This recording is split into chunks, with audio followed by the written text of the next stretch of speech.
Bismillahirrahmanirrahim. Assalamualaikum warahmatullahi wabarakatuh. Waalaikumsalam warahmatullahi wabarakatuh. Alhamdulillahirabbil alamin. Alhamdulillahilladzi bi ni'matihi tatimmus shalah wa bi fadlihi tatanazzalul khairat wal barakah wa bi taufiqi tatahaqqaqu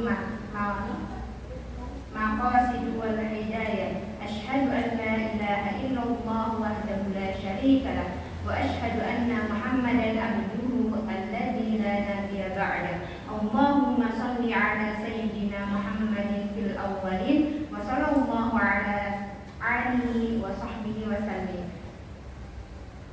Rabbi shrah li sadri wa yassir li amri wahlul 'uqdatam min lisani yafqahu qawli. Alhamdulillahirabbil alamin. Puji syukur kita haturkan kepada Allah Subhanahu wa taala yang mana atas berkat rahmat dan hidayahnya kita dapat berkumpul bersama di dalam acara yang insyaallah mulia ini. Tak lupa juga kepada baginda kita yakni Habibana wa Nabiyana wa Rasulana Muhammad sallallahu alaihi wasallam. Dan tak lupa juga kepada para sahabatnya, tabi'in, tabi'ut, serta kita selaku umatnya yang insyaallah istiqomah di jalannya. Allahumma Amin. Baik ibu-ibu, sebelum saya mulai izinkan saya untuk memperkenalkan diri saya. Perkenalkan, saya Dwi Sri Melati. Saya mahasiswi Komunikasi Penyiaran Islam Universitas Muhammadiyah Yogyakarta. Saya asalnya dari Cilacap. Ada yang tahu Cilacap nggak ibu-ibu? Enggak? Tahu ya? Insya Allah tahu ya. Tapi saya nggak bisa bahasa Jawa kebetulan. Jadi cuma taunya gini gitu ya.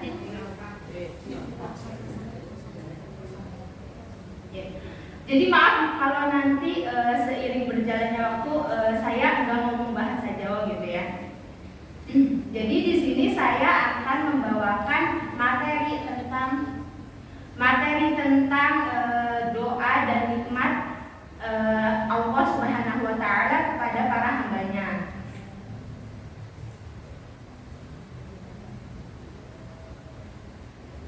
Pada hambanya gitu. Ibu-ibu tahu nggak apa sih itu doa? Doa ya. Jadi doa itu adalah permintaan seorang hamba kepada Tuhannya gitu ya. Jadi doa itu adalah hal yang paling beriringan gitu sama umatnya kita gitu ya, hambanya gitu. Kita kan selalu beriringan dengan doa, misalnya apa-apa doa. Sholat itu adalah termasuk ke dalam doa gitu ya. Kenapa? Karena misalnya di situ kan kita minta rahmat, minta ampunan gitu ya. Intinya semuanya itu ada di dalam sholat gitu ya. Nah, selain itu ya, orang yang senantiasa melekatkan dirinya kepada Allah Subhanahu wa taala dengan cara berdoa itu nantinya ada kelebihan gitu. Kelebihannya apa? Kelebihannya dia lebih diperhatikan oleh Allah Subhanahu wa taala gitu ya. Jadi apa, misalnya kayak dia kan kadang kita ada, ibu-ibu pernah gak sih lihat ada dua orang misalnya yang dua-duanya itu ditimpa oleh musibah yang sama, tetapi yang satu itu dia lebih tenang, yang satunya lagi dia gurung busuk misalnya. Apa ya gurung busuk tuh? Kayak gurung busuk tahu ibu-ibu? Apa ya, kayak liwuh gitu, intinya kayak terburu-buru gitu ya. Intinya dia tuh kayak gimana ibu? Kesusu. Oke, kesusu, oke ya. Kesusu gitu ya. Dia itu maksudnya kayak buru-buru, dia tuh kayak terus-terusan mengeluh atas apa yang ditimpa sama dia gitu ya. Nah, terus habis itu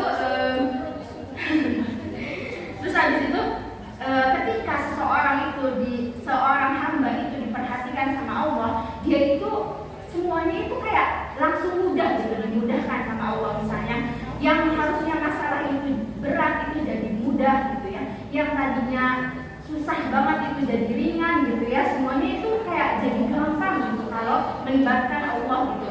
Contohnya apa sih kita terus-terusan melibatkan Allah di dalam hidup kita? Contohnya misalnya kita bangun tidur, kita baca doa. Doanya apa ibu-ibu? Alhamdulillahirobbilalamin. Akhirnya ba'dana wal-masih nusul gitu ya. Nah itu kan doa. Kita bangun tidur. Orang yang beriman itu ketika dia bangun tidur, dia langsung ingat Allah gitu, langsung baca doa. Terus habis mau masak gitu, misalnya mau masak, ibu kan mau masak nih, terus ibu baca Bismillah. Bismillah itu juga termasuk doa ya, karena kita menyelipkan nama Allah di dalam masakan kita. Masakannya bisa jadi itu langsung tadinya misalnya gosong juga, walaupun gosong juga jadi enak gitu ya. Nah terus habis itu dan doa ini disebutkan juga di dalam Al-Quran. Disebutkannya apa? Misalnya kayak di dalam Quran surah Al-Baqarah disebutkan bahwa wa idza sa'alaka ibadi anni fa inni qarib ujibu da'watad da'i idza da'ani falyastajibu li wal yu'minu bi la'allahum yarshudun gitu ya. Nah, kata yang artinya apa? Yang artinya katakanlah hai Muhammad, ketika ada umatmu yang menanyakan tentang keberadaan Allah, katakanlah bahwa Allah itu dekat gitu ya. Nah, jadi kalau misalnya ibu-ibu merasa kok kayak doa aku itu kok, pernah gak sih ibu-ibu merasa kayak ibu-ibu udah doa nih, tapi kok kayak enggak terus-terusan, belum keijabah gitu, belum terwujud gitu, pernah gak? Pernah ya, insya Allah pernah ya. Nah itu padahal itu tuh bisa jadi. Nah jawabannya itu ada juga tuh di ayat setelahnya, yaitu apa? Wa asa an takrahu syai'an wa huwa khairul lakum wa asa an tuhibbu syai'an wa huwa syarrul lakum wallahu ya'lamu wa antum la ta'lamun gitu ya. Yang artinya apa? Bisa jadi yang menurut kita baik, doa yang menurut kita baik itu bisa jadi adalah yang tidak baik bisa jadi yang menurut kita benci gitu. Itu bisa jadi adalah hal yang baik menurut Allah gitu. Dan bisa jadi juga sesuatu yang baik menurut kita itu bisa jadi mencelakakan kita gitu ya. Jadi dan yang akhir itu apa? Wallahu ya'lamu wa antum la ta'lamun. Allah itu maha tahu, sedangkan kamu itu nggak tahu apa-apa gitu. Maksudnya kan karena yang mentakdirkan kehidupan kita, yang tahu tentang kehidupan kita itu siapa? Allah ya. Allah itu yang tahu tentang kehidupan kita. Bisa jadi nih kita misalnya kita minta pengen punya mobil gitu, misal. Terus kita terus-terusan berdoa, tapi ternyata belum Allah kabulkan. Nah, bisa jadi ketika kita punya mobil itu malah kita jadi orang yang lalai gitu sama Allah, sama baca Quran kita jadi lalai, sholat jadi lama, dilama-lamain, terus abis itu intinya banyak ya sesuatu yang bisa jadi kita nggak tahu itu bisa menyusahkan kita ke depannya gitu ya. Nah terus abis itu tentang nikmat, sekarang tentang nikmat gitu ya. Ibu-ibu kira-kira kalau ditanya gitu ya, bisa nggak menyebutkan apa aja nikmat yang telah Allah berikan dalam satu hari? Kira-kira bisa nggak? Enggak ya. Soalnya kenapa? Karena nikmat Allah itu banyak banget, sampai kita tuh sampai lupa. Nah, bahkan kadang kalau kita lagi ditimpa sama musibah itu kita malah ya Allah kok kayak gini banget ya, apa Allah kayak nggak sayang sih sama kita, padahal kita udah rajin sholat, baca Al-Quran gitu ya, tapi kok Allah malah terus-terusan nimpa kita dengan masalah-masalah yang ada gitu ya. Padahal enggak ya, padahal Allah itu banyak banget ngasih nikmat ke kita. Contohnya apa? Contohnya kita nih di sini sekarang lagi duduk gitu ya, mendengarkan, terus habis itu kita sama-sama gitu ya saling fastabiqul khairat gitu ya, berlomba-lomba dalam keadaan kebaikan gitu ya. Nah itu juga termasuk nikmat. Terus habis itu kita juga menghirup nafas gitu ya, itu juga termasuk nikmat. Coba semisal gitu ya Allah cabut tuh kenikmatan kita Allah berikan kita kesakitan di gigi kita gitu misalnya ya. Nah itu kan kita mau makan juga sakit kan, makanan yang harusnya jadi enak itu jadi gak enak gitu kayak. Karena apa? Karena sakit gigi gitu kan, jadi nggak bisa tuh buat mengunyah-ngunyah gitu. Nah terus habis itu kan sekarang misalnya contohnya lagi, sekarang kan kita lagi ada di musim yang pancaroba gitu ya, yang musim sakit gitu ya. Nah itu tuh ada yang sakit tenggorokan, yang sakit tenggorokannya itu sampai kalau nelen pun nggak bisa, bahkan jangankan nelen nasi misalnya gitu ya, nelen air aja kayak udah ya Allah sakit banget gitu kan ya. Nah itu adalah salah satu nikmat yang nggak bisa tuh kita hitung gitu. Intinya nikmat Allah itu nggak bisa dihitung gitu ya Bu, dengan matematika kita sebagai manusia gitu ya. Nah terus abis itu dikatakan juga di dalam kata Arab yang mengatakan bahwa man lam yashkurli qalil lam yashkurli kathir gitu. Jangankan orang itu bersyukur atas nikmat yang kecil aja nggak bisa gitu ya, apalagi nikmat yang besar gitu. Kita misalnya dikasih nikmat yang kecil-kecil aja nggak bisa kita hitung, apalagi nikmat-nikmat yang besar gitu ya. Makanya dari itu mari kita belajar gitu, jadi hamba yang tak hanya pandai meminta, tetapi juga kita harus tahu bagaimana caranya kita untuk berterima kasih kepada Allah gitu.